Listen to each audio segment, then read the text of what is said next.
fatigue syndrome, as the name suggests, is a chronic illness. It can last for several years, or it can last for the rest of your life from the point of where you get it. ME, on the other hand, is acute. It usually flares up quickly without little warning. The symptoms tend to be slightly more aggressive, but it does depend on the case because different people, deal with it differently, and it doesn't last for as long. It can be a couple of months to a year tops. The method of diagnosing ME and chronic fatigue syndrome is the same. The only thing that differentiates the two is the duration that the illness lasts.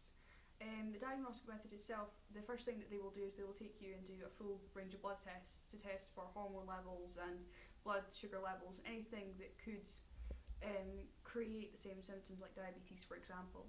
And then after that, I personally went to do a load of CT scans, brain scans, to check that all my glands and things, hormone glands, were in working order. And apart from that, it's really just a method of elimination, a process of elimination, to eliminate the possibility of it being anything else until they kind of figure out that that's what you've got. That's kind of how they diagnose it. I was diagnosed with ME at the age of 11, so I've been living with it on and off for about 9 years now. And as far as affecting day-to-day life, it has had a huge impact, particularly in my 3rd and 4th year of high school, where I was officially bedridden. I couldn't get up, I couldn't support my own weight. It was very difficult, and even though I'm further towards my recovery, it does affect my day-to-day life. It still has an impact on what things I can do, what things I can't do. Everyday things from household chores to going out with friends.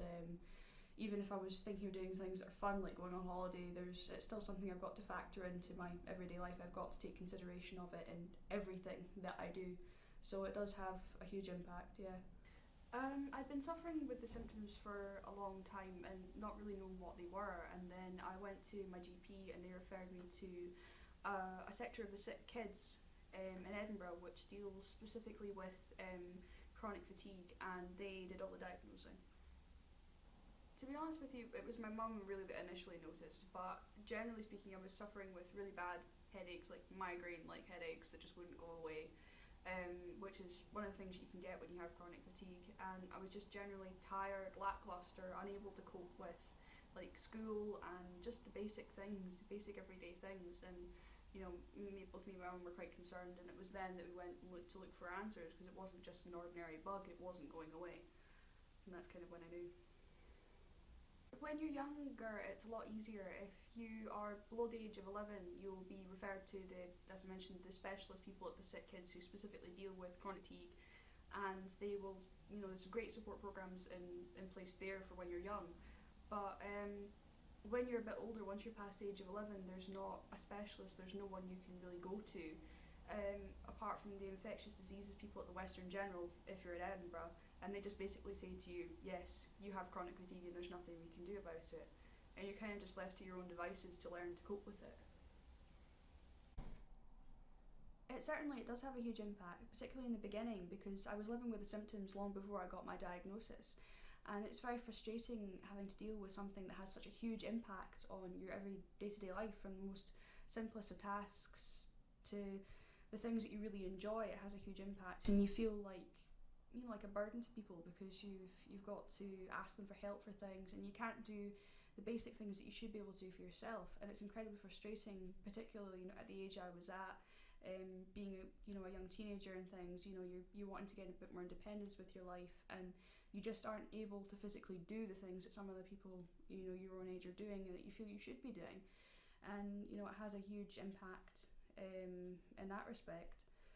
And it certainly causes a lot of stress and a lot of frustration, and you tend to find that you find yourself distanced from your social group because you're not able to be there all the time, to do all the things that they're doing. So yeah, it's not a great experience.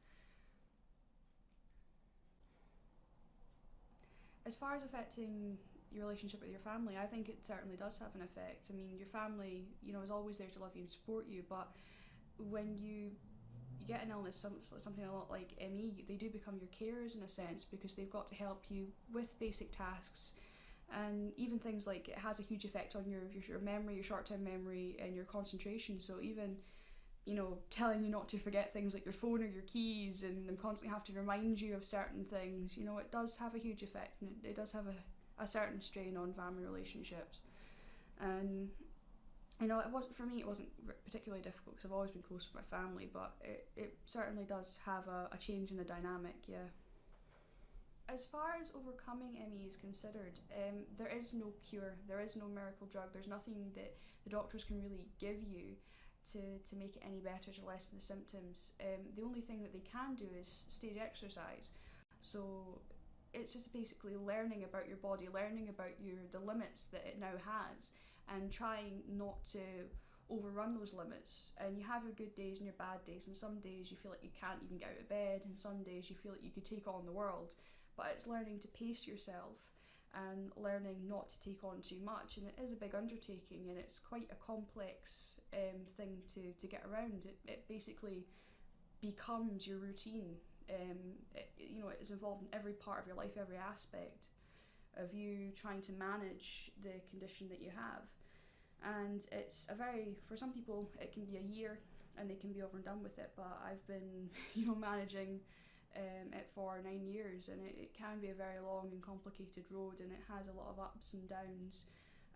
But there are people that have supported me through it, physiotherapists and things who've helped, and it's just a case of getting the right support and the right people to be there to help you. And I think that's the biggest thing in overcoming the condition itself, is having that support and knowing how to pace yourself so that you can make a full recovery. In 5 years' time, I'd probably like to see myself having fully recovered from ME, not having to worry about whether I'm going to overtire myself, and not having to pace myself and to live my life so rigidly, I suppose, with a routine. I'd like to maybe be in university, or just living a normal life and being able to do things without worrying, is this going to overtire me, or can I handle this? And just being able to have that sense of freedom would be, I think, would be what I'd want to see in 5 years' time. As far as advice for seeking help, the best advice I can give you is just to be determined, just to keep trying and to keep fighting. You may find that you meet some prejudice, some doctors who still believe it's all in your head, it's not actually a real condition, but just ignore that and just keep trying, because you will find somebody who can at least point you in the right direction or give you some advice to help you cope with it. There will be something or someone out there who can help you. You just have to keep trying to find them, and it shouldn't be that way, but that is the case. The other advice that I would give to anybody with a chronic illness is just to take every day as it comes, not to think too far in the future, not to rush, and not to think of it in terms of deadlines, because it just doesn't work that way. And to be kind to yourself, to know that it's not your fault, it's nothing you've done wrong, and just to give yourself a break and realise that if you take your time and if you look after yourself properly, then you can get better. There is a chance, and that at least life could become a little bit easier. Whereas if you're hard on yourself, it does make it a lot more difficult.